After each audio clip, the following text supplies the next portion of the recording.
बिस्मिल्लाहिर्रहमानिर्रहीम। अस्सलाम वालेकुम व्यूअर्स, कैसे हैं आप लोग? उम्मीद करता हूँ आप खैर खैरियत से होंगे। मैं आपको खुश आमदीद कहता हूँ आपके अपने चैनल रूहानी कमाल में। तो सबसे पहले फ्रेंड्स व्यूअर्स, मेरी आपसे गुजारिश है कि अगर आप हमारे चैनल पर नए हैं तो हमारे चैनल को सब्सक्राइब करें। सब्सक्राइब के बटन के साथ बेल आइकन का बटन ज़रूर दबाएं ताकि हमारी नई आने वाली वीडियोज़ आप तक बआसानी पहुँच सकें। और साथ साथ वीडियोस को लाइक करें, शेयर करें, कमेंट्स बॉक्स में कमेंट ज़रूर करें ताकि आपके दिए हुए मशवरों को देखकर हम बेहतर से बेहतर वीडियो आप तक पहुंचा सकें। दोस्तों, आज का हमारा टॉपिक है कौम याजूज माजूज का खुरूज। दोस्तों, इस टॉपिक को शुरू करने से पहले एक लफ्ज़ में इस्तेमाल कर रहा हूँ, इंशाअल्लाह। इस टॉपिक में इसकी बहुत ज़्यादा अहमियत है। वीडियो में मेरे साथ जुड़े रहिए आखिर तक ताकि पूरी बात बेहतर तौर पर आपके समझ में आ सके।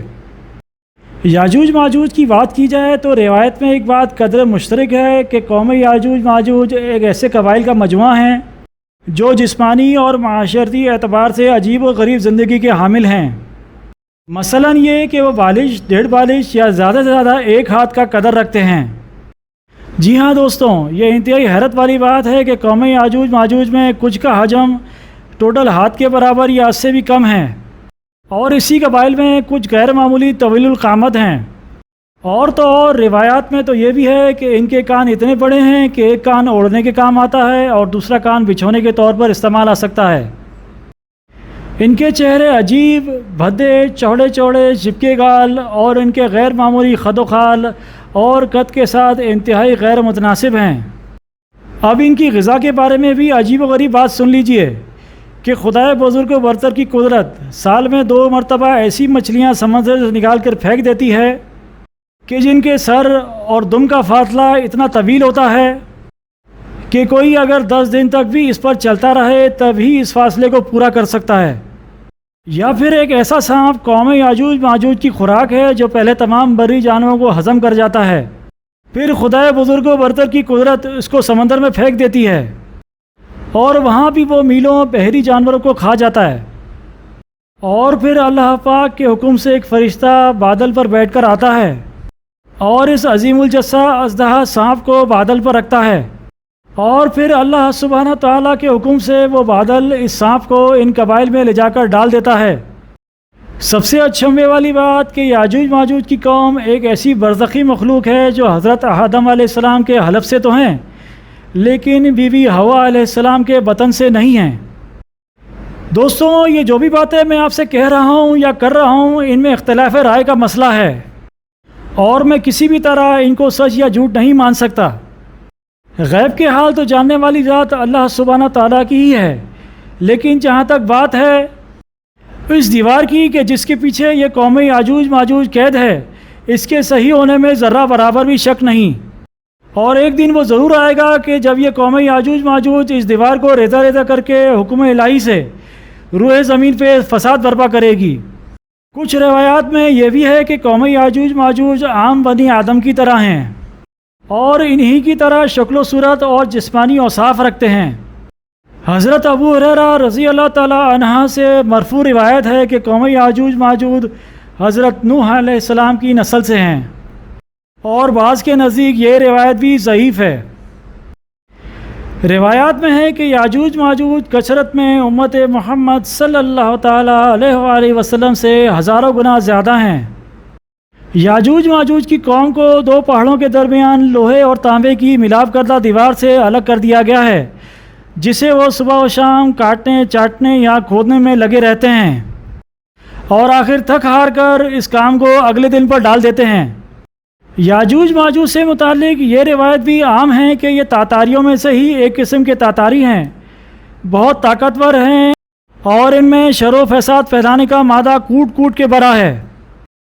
जैसा कि मैंने आपको पहले बताया कि वो तादाद में बहुत ज़्यादा हैं, तो फसाद फैलाते फैलाते जिस जगह बस्ती पर काबू पा लेते उसको तबाह व बर्बाद कर देते थे। अब्दुल रज़ाक ने हज़रत कतादा से रिवायत की है कि याजूज माजूज 22 कबाइल का मजमुआ है। याजूज माजूज के शर फसाद का दायरा इस कदर वसी था कि एक तरफ काकेशिया के नीचे बसने वाले इनके जुल्म सितम से नाला थे, تو دوسری طرف تبت اور چین کے باشندے بھی ان کے شر و فساد سے محفوظ نہ تھے۔ یاجوج ماجوج لفظ اجیہن نار سے ماخوذ ہے۔ اس کے معنی آگ کا شعلہ اور شرارہ کے ہیں۔ یہ ان کی شدت پسندی اور کثرت کی طرف اشارہ کرتی ہیں۔ مورخین میں اس بات پر سخت اختلاف پایا جاتا ہے کہ جہاں دو پہاڑوں کے درمیان یہ قوم قید ہے۔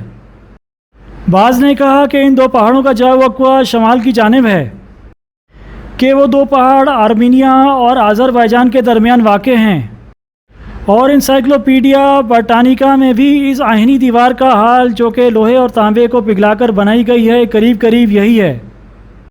یاجوج ماجوج کی قوم کا ذکر کرتے ہوئے قرآن پاک میں صاف بیان ہے کہ یہ دیوار دو پہاڑوں کے درمیان تعمیر کی گئی ہے، اور پہاڑوں کے درمیان کی وہ جگہ جہاں سے نکل کر یہ اپنے ارد گرد کی بستیوں پر حملہ کیا کرتے تھے اس کو بند کر دیا گیا ہے۔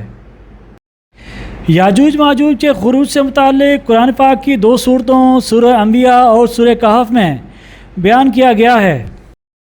ان دونوں مقامات میں قرآن پاک نے ایک تو یہ بتایا ہے کہ قوم یاجوج ماجوج کے لیے بنائی گئی دیوار جس کی دوسری طرف وہ قید ہیں، نہ تو وہ پھاند کر اس طرف آ سکتی ہیں اور نہ ہی اس میں سوراخ کر کے اس کو عبور کر سکتی ہیں، لیکن جیسے اللہ سبحانہ و تعالیٰ کا وعدہ ہے اور جو وعدہ پورا ہو کر رہے گا کہ جب قیامت کا زمانہ قریب ہوگا یہ قوم اس دیوار کو ریزہ ریزہ کر کے جوک در جوک بے شمار دنیا میں پھیل جائیں گے اور لوٹ مار تباہی اور بربادی مچا دیں گے۔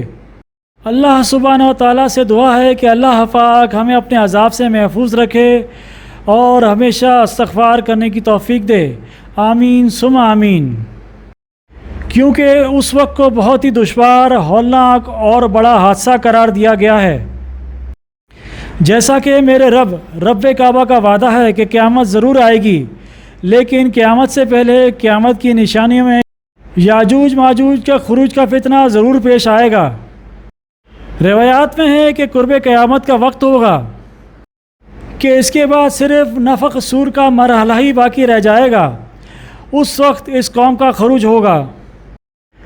ترمذی اور مسند احمد کی ایک مرفوع حدیث ہے جو حضرت ابو ہریرہ رضی اللہ تعالی عنہ سے روایت ہے کہ رسول اللہ صلی اللہ تعالی علیہ وآلہ وسلم نے ارشاد فرمایا، قوم یاجوج ماجوج روزانہ، جی ہاں روزانہ اس دیوار کو کھودنے، توڑنے اور ریزہ ریزہ کرنے میں لگے رہتے ہیں، صبح سے لے کے شام تک، اور جب سورج نکلنے کا وقت قریب ہو جاتا ہے تو آپس میں کہتے ہیں کہ اب ہمیں کام ختم کرنا چاہیے کہ یہ دیوار اس قابل ہو گئی ہے کہ کل آ کر اس کو گرا دیں گے۔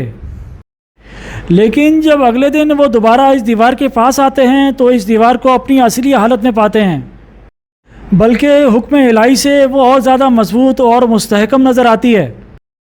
گزرے روز کے مقابل شب و روز اسی طرح ہوتا رہتا ہے حکم خداوندی کے تحت، لیکن جب اللہ سبحانہ و تعالیٰ کو منظور ہوگا وہ انسانی دنیا پر چھا جائیں گے، تو اس روز بھی گزرے روز کی طرح اس کو ریزہ ریزہ کرنے میں جوتے ہوں گے، اور جب سورج نکلنے کا وقت قریب ہوگا تو کہیں گے کہ اب واپس چلتے ہیں، کل انشاءاللہ اس دیوار کو ریزہ ریزہ کر کے برابر کر دیں گے۔ چونکہ آج انہوں نے لفظ انشاءاللہ کا استعمال کیا ہوگا تو جب وہ واپس آئیں گے تو اپنی محنت کو پورا پائیں گے، اور جو باقی ماندہ دیوار رہ گئی ہوگی اس کو گرا کر اس دنیا میں لوگوں پر نکل پڑیں گے، اور تمام روئے زمین کا پانی بھی پی جائیں گے، اور دنیا کے لوگ ان کے خوف سے اپنے قائم کردہ مضبوط قلعہ نما گھروں اور پناہ گاہوں میں چھپ جائیں گے۔ یہ وہ وقت ہوگا کہ جب دنیا کو تہس نہس کرنے کے بعد وہ آسمانوں پر تیر برسائیں گے کہ نعوذ باللہ اللہ سبحانہ و تعالیٰ سے بھی جنگ کر کے اسے نعوذ باللہ مغلوب کریں، اور تب اللہ سبحانہ و تعالیٰ انہی کے تیروں کو خون آلود کر کے واپس کر دے گا، تو وہ سمجھیں گے کہ ہم عالم بالا پر غالب آ گئے ہیں۔ اور پھر وہ وقت آئے گا کہ جب اللہ سبحانہ و تعالیٰ اپنی قدرت سے ان کی گردنوں میں گھٹلیاں پیدا کر دے گا کہ جس سے وہ خود بخود ہلاک ہو جائیں گے۔ دوستوں، آج کی ویڈیو کا اختتام یہیں کرتے ہیں اس دعا کے ساتھ کہ اللہ سبحانہ و تعالیٰ ہم سب کو اپنی حفظ و امان میں رکھے اور ہر قسم کے فتنے فساد اور شر سے محفوظ رکھے، آمین ثم آمین۔ امید کرتا ہوں یہ ویڈیو آپ کو پسند آئی ہوگی، تو ویورز میری آپ سے ایک دفعہ پھر گزارش ہے کہ میری ویڈیوز کو لائک کریں، شیئر کریں، چینل کو سبسکرائب کریں اور فرینڈس اور فیملی میں ضرور شیئر کریں۔ اب مجھے اجازت دیجیے، اللہ حافظ و ناصر، خدا حافظ۔